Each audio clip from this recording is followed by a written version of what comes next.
Fascist বিদায়ের পর 5 আগস্টের পরবর্তী সময়ে আমরা নতুন বাংলাদেশের স্বপ্ন দেখি।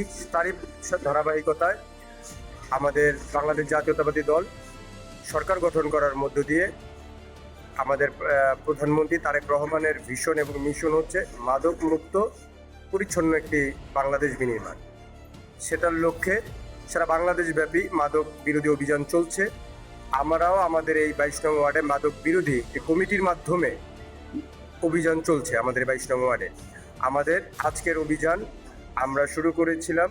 আমাদের এই মাদক বিরোধী অভিযান গজেরাপাড়ার কমিটির উপদেষ্টা মণ্ডলীরা ছিল, সাথে যুগ্ম আহ্বায়ক ফজলুল হক পলান এবং যুগ্ম আহ্বায়ক মনিরুজ্জামান মনির ভাই সহ সকলের নেতৃত্বে আমরা আজকে মাদক বিরোধী চিহ্নিত কিছু মাদক ব্যবসায়ী আছে যাদের নেতৃত্বে এই টোটাল এলাকাটা এবং বাহিরের এলাকার মাদক শিবিরাও এখানে এসে মাদক সেবন করে এবং মাদক ক্রয় করে।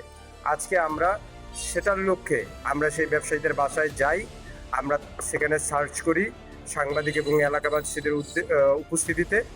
আমরা এবং কিছু কিছু জায়গায় জুয়া খেলা হয়, সেই জুয়ার জায়গাগুলো আমরা আজকে অভিযান পরিচালনা করি। আমাদের লক্ষ্য হচ্ছে একটি মাদক মুক্ত সমাজ বিনির্মাণ করা। সেখানে প্রশাসনকে আমরা সহযোগিতা করব।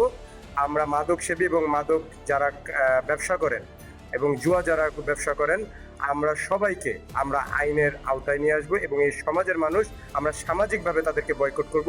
সেই লক্ষ্যে আমরা আজকে আমাদের অভিযান পরিচালনা করেছি। সশরীরে আমাদের অভিযানগুলো শুরু হচ্ছে।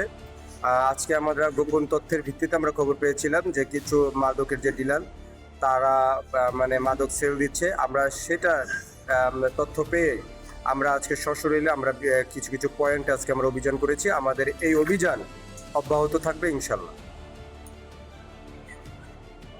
এবং আজকে অভিযান চলাকালে